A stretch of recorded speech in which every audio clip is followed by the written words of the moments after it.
உங்களுக்கு நிம்மதி உண்டாகுவதாக. தேவனுடைய இரக்கங்கள் அதிகமாவதாக. தேவன் என்ன சொல்கிறாங்கன்னா, லூக்கா 14:2, என்ன செய்வார் என்று ஜனங்கள் அவர் மேல் நோக்கமாய் இருந்தார்கள். நம்ம ஒவ்வொரு நாளும் இன்றைக்கி எனக்கு தேவையானதை செய்து தந்துடுவாரா, ஏசு இன்றைக்கி எனக்கு தேவையானதை செய்து தந்துடுவாரா அப்படின்னு அவரையே தான் நோக்கி பார்த்துட்ருக்கோம்ல.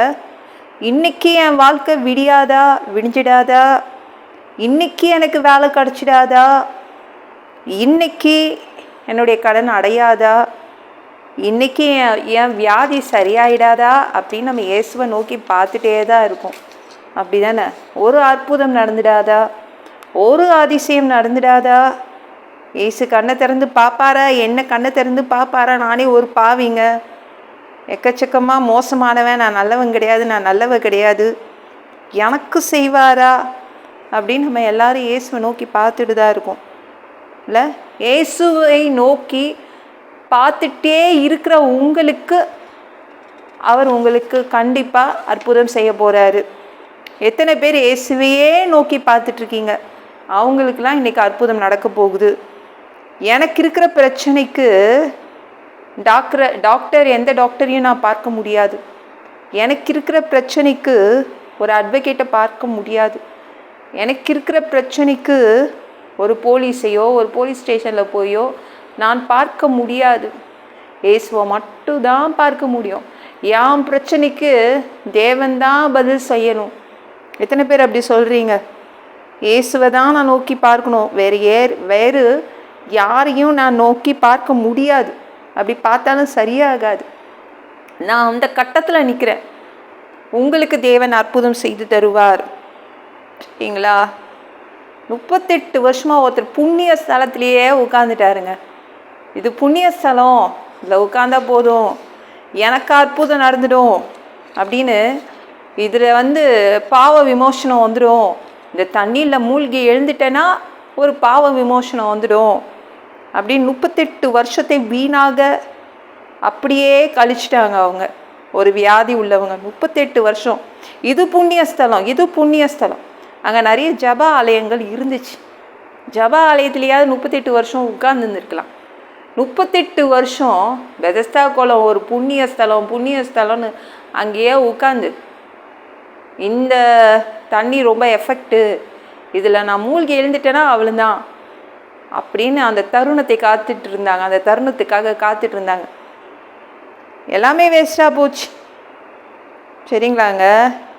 ஐயோ, இந்த ஊழியக்காரரா, இந்த ஊழியக்காரர்கிட்ட ஜெபம் பண்ணிட்டா போதும் சரியாயிடும் அப்படின்னு நம்மளும் நிறைய தடவை போய் ஜெபம் பண்ணிட்டு வரோம்ல. தேவனை நோக்கி பார்த்தா போதும், வேற ஒன்றும் இல்லை. உங்களுக்கு அற்புதம் நடக்கணும்னா தேவனை நோக்கி தான் நீங்கள் பார்க்கணும். அந்த வியாதி உள்ளவன்ல தேவதூதன் வருவான், எல்லாருக்காகவும் ஒரு தடவை குளத்தை கலக்கிறானே, எனக்காக ஒரு தடவை குளத்தை கலக்க மாட்டானா? தேவதூதனையே நோக்கி பார்த்துட்டு இருந்தான். அப்படி பார்த்ததுனால தான் 38 வருஷம் வேஸ்ட் ஆச்சு. எனக்கு தெரிந்த ஒரு குடும்பம், அவங்க நல்லா தான் ஜெபம் பண்ணுவாங்க, ஜெபம் பண்ணிட்டு இருந்தாங்க. ஒரு நாள் ஒரு புகழ்பெற்ற ஊழியக்காரரை பார்க்குறதுக்கு அவர் எப்பொழுதும் தங்குகின்ற ஒரு வீட்டுக்கு போனாங்க. அந்த ஊழியக்காரர் என்ன பண்ணாருன்னா, பயங்கர அவசரமான வேலை. அவர் என்ன பண்ணார், ரொம்ப ஸ்பீடாக ஜெபம் பண்ணிட்டு போயிட்டார். அவர் வாயிலிருந்து ஏதாவது தீர்க்க தரிசனம் வராதா, அவர் மூலமாக அற்புதம் நடக்காதான்னு தான் எதிர்பார்த்துட்டு போனாங்க.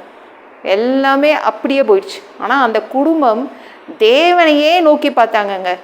பெரிய அற்புதத்தை நம்ம தேவன் செய்து கொடுத்துட்டாரு. அந்த குடும்பத்துக்கு அப்படி ஒரு பெரிய அற்புதத்தை செய்து கொடுத்தாரு. ஏன்னா அவங்க தேவனையே பார்த்தாங்க. அதுக்கப்புறம் வேற யாரையும் தேடி போல, தேவனையே நோக்கி பார்த்தாங்க. தேவனையே நோக்கி பாருங்கங்க. ஓகேங்களா? எங்கேயும் போய் சுத்தாதீங்க, அலையாதீங்க. நீங்கள் தேவனை நோக்கி பார்த்துட்டே இருங்களேன், உங்களுக்கு அற்புதம் நடக்கும். சரிங்களாங்க? அவரை நோக்கி பார்த்தால் மட்டும் போதும், அது போதுங்க. அவர் உங்களுக்கு என்ன செய்யணுமோ செய்து கொடுத்துருவார். ஒவ்வொரு நொடியும் அவரை நோக்கி பார்த்துட்டே இருங்களேன், எதிர்பார்த்துட்டு நோக்கி பார்த்துட்டே இருங்களேன். ஏதோ ஒரு நொடியில் உங்களுக்கு அற்புதம் நடக்கும். இந்த வீடியோ பிடிச்சிருந்துச்சுன்னா மற்றவங்களுக்கு ஷேர் பண்ண மறக்காதீங்க. கர்த்தர் உங்களை ஆசீர்வதிப்பாராக. ஜெபம் பண்ணலாமா? அன்பு பிதாவே, உங்கள் பிள்ளைங்க உங்கள் பாதத்தில் வந்திருக்காங்கப்பா. சாமி இரக்கம் செய்யுங்க, இறங்குங்க. உங்கள் பிள்ளைங்க உங்களை தான் நோக்கி பார்த்துட்ருக்காங்க. எந்த ஒரு நொடி நீங்கள் அற்புதம் செய்ய போகிறீங்கன்னு செய்து கொடுத்துருங்கப்பா. வேறு யாரையும் பார்த்தா அவங்களுக்கு சரியாகாது. உங்களை மட்டும்தான் பார்த்துட்ருக்காங்கப்பா. எப்படியாவது ஏதாவது செய்து கொடுத்துடுங்கப்பா. எல்லா பொல்லாத பிசாசுகள், ஏவல்கள், மந்திரங்கள், தற்கொலை ஆவிகள், பயத்தின் ஆவிகள், பலவீனப்படுத்துகின்ற ஆவிகள் எல்லாம் இயேசு என்ற பெயரினை கொண்டு துரத்துகிறேன். ஓடிப்போ. உங்கள் பிள்ளைங்களை இரத்த கோட்டிக்குள் மறைச்சிக்கோங்க. பரிசுத்த ஆவியால் நிரப்புங்க. ஞானஸ்நானம் எடுக்கணும். ரட்சிப்பீராக. இயேசுவின் காயப்பட்ட தழும்புகளால் எல்லா வியாதிகளும், எல்லா பலவீனங்களும், கேன்சர் போன்ற வியாதிகளும், மரண படுக்கைகளும் சரியாகுவதாக. பரம்பரை வியாதிகள் சரியாகுவதாக.